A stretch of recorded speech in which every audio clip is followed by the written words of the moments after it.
Okay. Hi, my name's Bresland. I'm a naturopath that does live blood analysis. So what I'm going to do is just give you a brief overview of how the blood analysis works, and then I'll take my lovely assistant Carrie's blood and I'll put it up on the screen and we'll just go through it. Okay?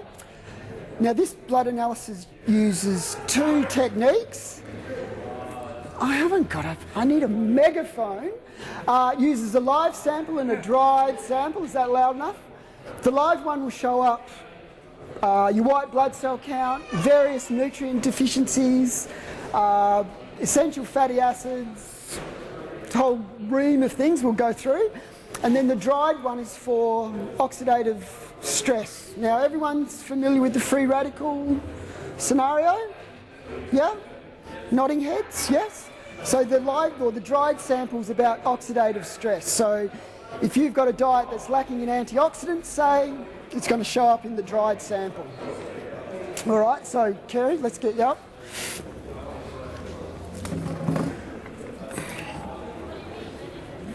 Finger right? Oh, you're all mean. Cut it off. No, just...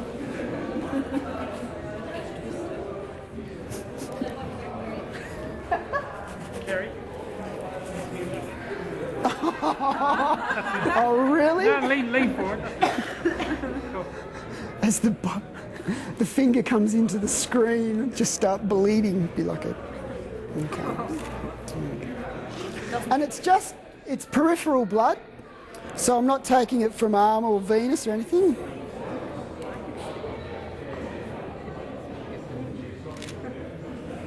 Carrie, you just got freaked.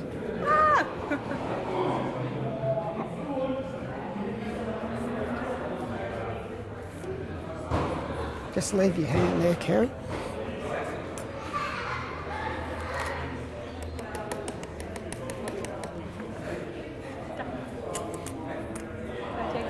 No, I want your hand.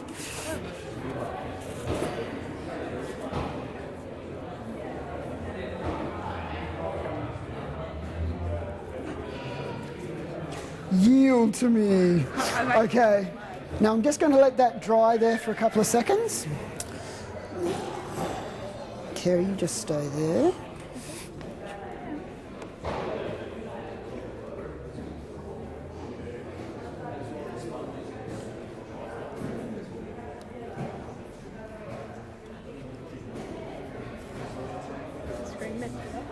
No, not yet.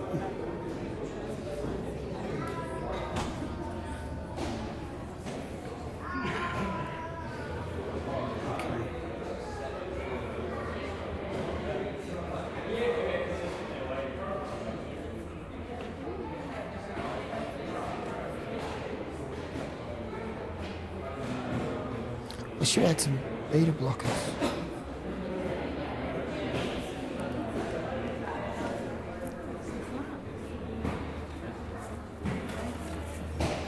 Beautiful. Oh, I don't get a rug wrap band-aid? No, you don't get a rug wrap band-aid. Okay.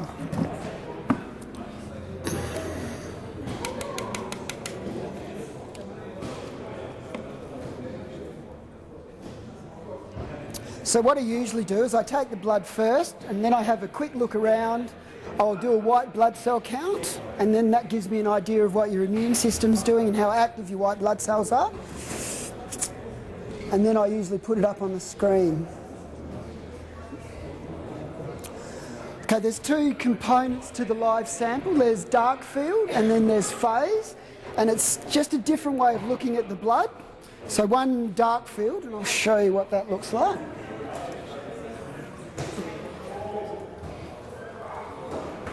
So you can just see the outside of the cells here. This one here is called an eosinophil, and it's a white blood cell that's a marker for allergies.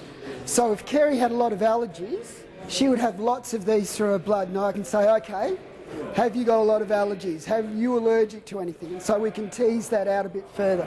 So what the dark sample just lets me have a look for eosinophils. These things moving around here is fat, and that's how fat's distributed through the blood.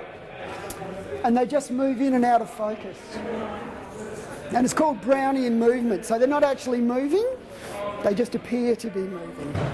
So if Kerry had had something very fatty, it'd look like a starry sky. There'd just be these things going in and out of focus, okay? Yeah.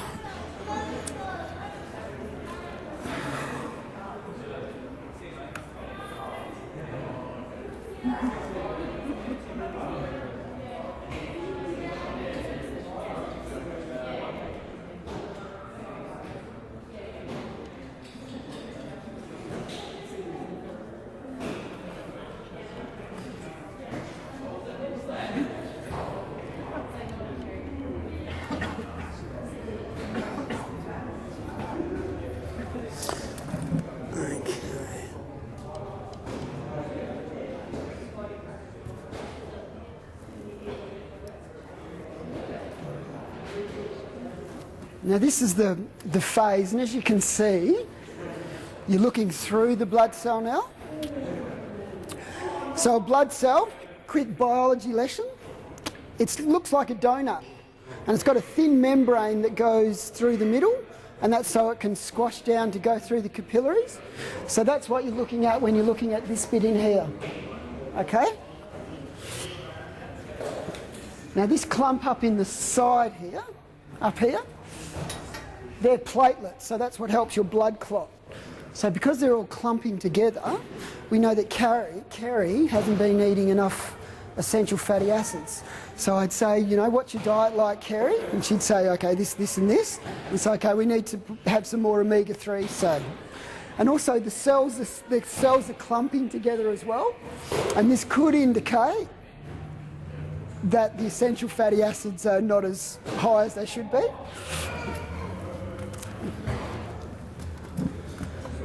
I'll try and get a white blood cell that's moving, and we'll have a look at that.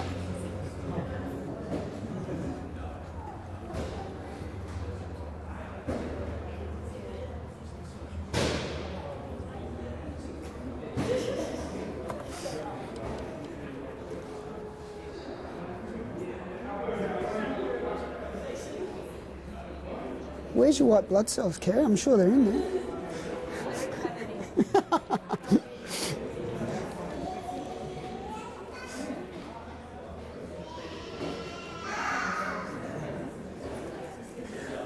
So when this is back to dark field, and you can see how this is probably about 5,000 times magnified. And then when I go to here, it's probably going to about 10 to 14. And then I'm looking through the cells here. So this is a better sort of picture. So if Kerry had, say, deficiency of B12, this red blood cell should be, no, that's probably a good size, okay? Now you can see this one's marginally bigger. So with the B12 deficiency, you get very little cells and then very big ones. So I can say, okay, Kerry, what's your diet like? Are you a vegetarian? And then we can tease that out. What else we got going on there? Let's see if I can get a white blood cell. When you say brighter, okay, a red blood cell lasts for 120 days. So you're making about 2 million every second. So you've just made 2 million, and you've just made 2 million more. And then they're getting recycled. So the spleen's taking the dead ones out, or the ones that are damaged, and then you're making, so it's this ongoing process. Oh, there's one. So here's a couple of white blood cells. This one here, and this one here. And they're sort of a little bit lackluster, Kerry. They're not as, you know, maybe you're getting over jet lag, I don't know. But you can see if we watch them for a little bit, they'll start, this one's starting to come out here. And what they do is they move around the blood.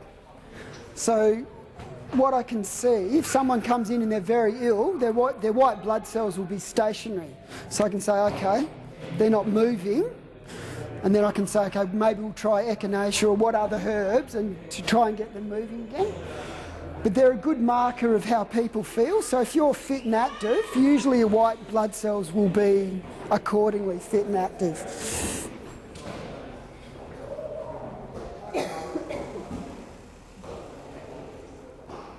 So yeah, Kerry, we need to get you some more omega-3s. But this is not, you know, this is okay, this blood. This is not too bad at all.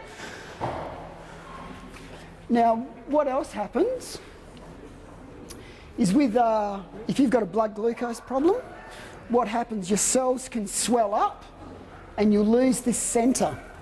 So instead of having these lovely centres here, they can get quite misty or you won't see them at all. So if someone comes in and says, okay, I've got sugar cravings, whatever, well, I can have a look at the blood and say, okay, that might be a sugar, you might have a chromium deficiency, you need chromium to utilise glucose efficiently, and that will lead me in a direction of inquiry. What else we got?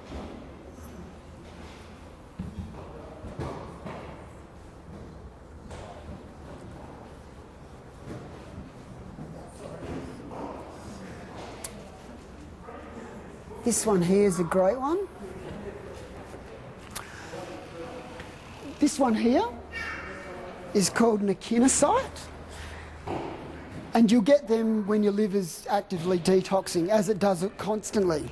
Now, if Kerry had lots of those, I'd say, okay, that could be a liver issue. You're getting rid of something, you're metabolising something, or you're having trouble metabolising something. So there's all these markers that show up in the blood, and if there are too many of one certain type, I can say, okay, and that'll lead me in a direction of inquiry once again. Here's a nice one too. This oval one, so you get lots of oval cells if you've got a magnesium deficiency, and that'll say, okay, once again, it's another avenue of inquiry.